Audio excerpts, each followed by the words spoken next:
matin pour défendre les plus de 200 Syriens qui sont aux Izars, qui occupent un bâtiment vide d'Habitat Toulouse, qui est l'office HLM de la ville. Ils sont menacés d'expulsion, même s'il y a de fortes chances qu'il y ait un report ce matin. Nous, ce qu'on demande, c'est qu'ils soient relogés, qu'ils puissent rester dans l'immeuble au moins l'année scolaire, puisqu'il y a une cinquantaine d'enfants scolarisés, et qu'ensuite ils soient relogés par les services de la mairie de la préfecture. L'antenne toulousaine de l'association Droit au logement a été créée en 2007. Aujourd'hui, une trentaine de militants tiennent des permanences et apportent aux mal logés une aide administrative et juridique. Ils les informent sur leurs droits et attaquent en justice les services de l'État quand c'est possible. On essaye de faire appliquer le droit par les institutions sur la question du logement, puisque le droit en France sur la question du logement est très favorable, seulement il n'est pas appliqué. Donc nous, on monte des luttes collectives pour que les gens ils aient un rapport de force qui fasse que la préfecture ou la mairie leur fournisse un logement. Nous, une des grandes lois qu'on met en avant et qui existe, c'est la loi de réquisition, donc qui dit qu'en cas d'urgence, quand quelqu'un est en péril, c'est-à-dire quand quelqu'un est à la rue, le préfet et le maire sont habilités à réquisitionner des logements vides.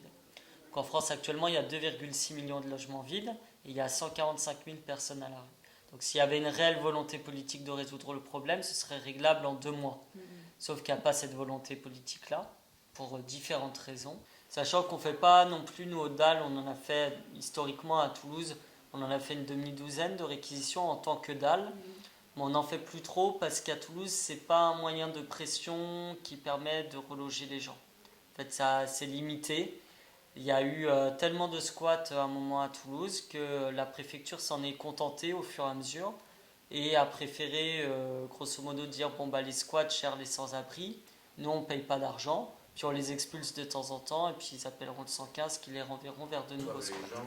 C'est le conseil général ou c'est le 115 qui l'a placé là? C'est le conseil général, c'est le CDA. Bon, elle est dans un foyer avec son fils et elle va être remise à la rue mercredi, c'est ça. Des réunions sont tenues 2 fois par mois pour étudier chaque cas et monter des luttes collectives. Aujourd'hui, on discute le cas de Dorothy. Les militants vont occuper le foyer où elle habite pour empêcher son expulsion. Le DAL s'occupe ainsi d'environ 300 adhérents par an.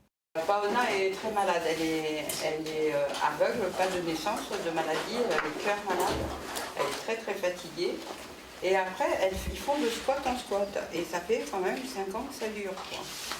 Et pas de solution. Alors, il y a eu un DALO en 2012, maintenant on vient de refaire, Cathy a fait un DALO qui est ce soir encore un DAO. Il n'y a pas de solution, ça c'est terrible. Même chose pour la famille Ben Abderrahman. Expulsé en septembre, Iman se retrouve sans solution viable. Ça fait presque 2 mois comme ça. D'accord. Tu vas à droite à gauche? Droite à gauche, des fois chez les amis, ça dépend. Je suis avec Stia Sodalo, je suis depuis le 2013. Avant, j'ai un appartement, mais le propriétaire a fait le problème avec elle. Je suis sur l'appartement, ça fait 2 mois, c'est droite à gauche. On m'a fait un dossier à la préfecture, déjà m'a fait un dossier, on m'a faxé notre dossier aussi. Mais la préfecture m'a donné, qu'elle a dit qu'il faut attendre jusqu'à le 28. Et aujourd'hui, je parlais avec le préfet pour négocier, pour accepter mon situation. Le DAL va aujourd'hui occuper les locaux du 115. Il espère ainsi alerter les pouvoirs publics sur la situation de familles toujours sans toit, malgré leur éligibilité au droit au logement opposable. La loi DALO oblige la préfecture à reloger les personnes en situation urgente. La préfecture a sur cette base été condamnée plusieurs fois en procès face au DAL.